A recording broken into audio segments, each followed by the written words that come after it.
Chris Murphy, as well as other leaders, had an alternative State of the Union event. So kind of not going to do the State of the Union, but we'll do our own event.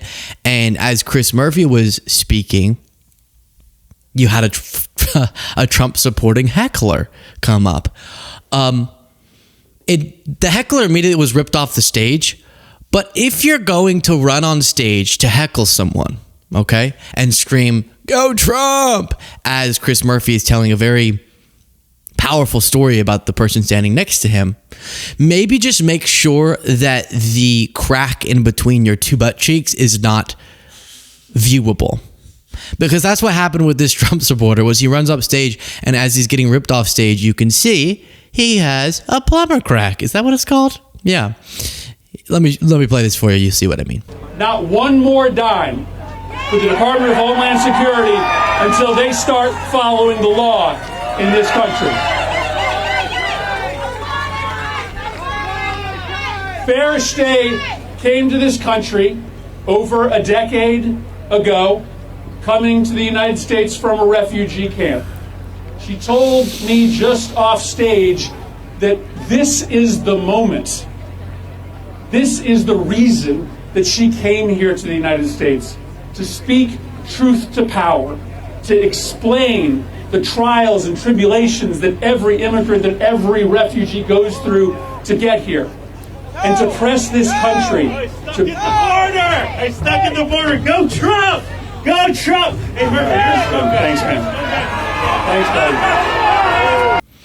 And of course, here you can see that he did forget to pull up his pants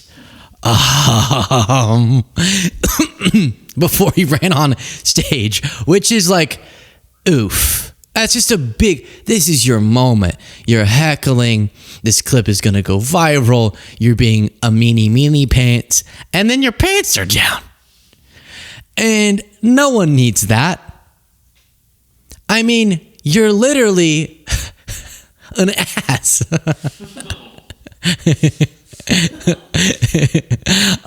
Just the quickest pause to request that you click the subscribe button. The simplest, easiest, freest way, completely free, to support the work that we do. Right below the video, click that subscribe button. Back to the video. I have to say, anytime a heckler runs on stage, that's really scary as a politician in our current environment. And I always am fascinated by how different people respond. I admired how Chris Murphy didn't even budge. Watch this. Stuck in the border! Hey, stuck in the border! Go Trump! Go Trump! Hey, Thanks, man. Thanks, buddy. Thanks, man. And then he just picks up where he left off. Listen, guys. Farishte is here to lift us up to a common purpose and to a common goal, to understand that the best of America lies in how we treat those who have arrived to this country fleeing terror and torture and desperation.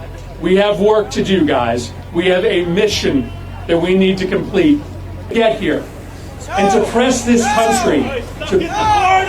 Stuck in the border! Go I guess this is a split screen version. Trump! Go Trump! Thanks, man.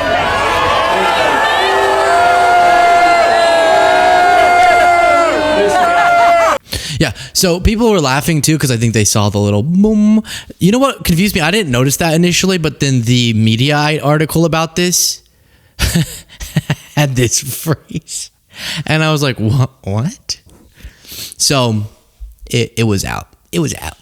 And that's awkward. And you know what it reminded me of was this guy who picked a fight with anti-ICE children who were protesting, doing like a school walkout, high school kids. And he walks up annoyed and one of them grabs his glasses or his hat and then he tackles a little girl. Let's see. People saying we're doing an ICE walkout, we're protesting ICE with signs, and he says, you know what, I could teach that little girl a lesson and fight her.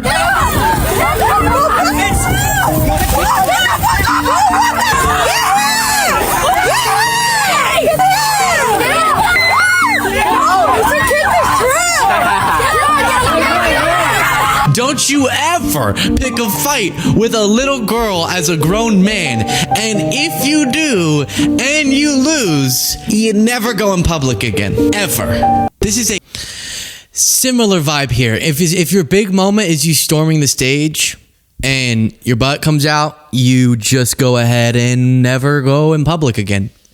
It's not quite as bad as attacking a little girl over her protesting ICE. That really, and as I said, you would never want to do that. And then in the case where you did for some reason and you get beat up by a bunch of high schoolers, that's it for being in public as a person in our society. Automatic house arrest and culture. So you saw in the clip, one of the things the pro-Trump protester was opposed to was the pro-immigrant language from Chris Murphy. We saw in the wake of Trump's State of the Union a lot of right-wing takes to that effect. And Coulter saying that beautiful ending to Trump's State of the Union address reminds me why we can't have a second, third, or fourth generation immigrant as president. Love for our country has to be in your genes, which is obviously a kind of psychotic point. But Trump is a second generation immigrant. Guys, she said we can't have a second, third, or fourth generation immigrant because you need love of America in your bones. White bones, by the way. But not that non-white people's bones aren't white, but you get my point. And not realizing that Trump is a second generation immigrant through his Scottish born mother and third generation immigrant through his German born paternal grandparents. How do you mess that up? How do you not Google before you say that? And obviously there's a racial undertone to her point there. Plus, if you don't understand people who come from immigrant families or themselves are immigrants, so often have the most passionate love for the country because they have perspective on what's special about it. Because they came here identifying what was special about it. And so that point's ridiculous as well. And it reminded me of Mehdi Hasan's moment at a recent speech. The great irony is, of course, that Donald Trump is the son of an immigrant, the grandson of an immigrant, and married to an immigrant. In fact, 2 of his 3 wives were immigrants, proving yet again that immigrants will do the jobs that even Americans are not willing to do. Such a banger.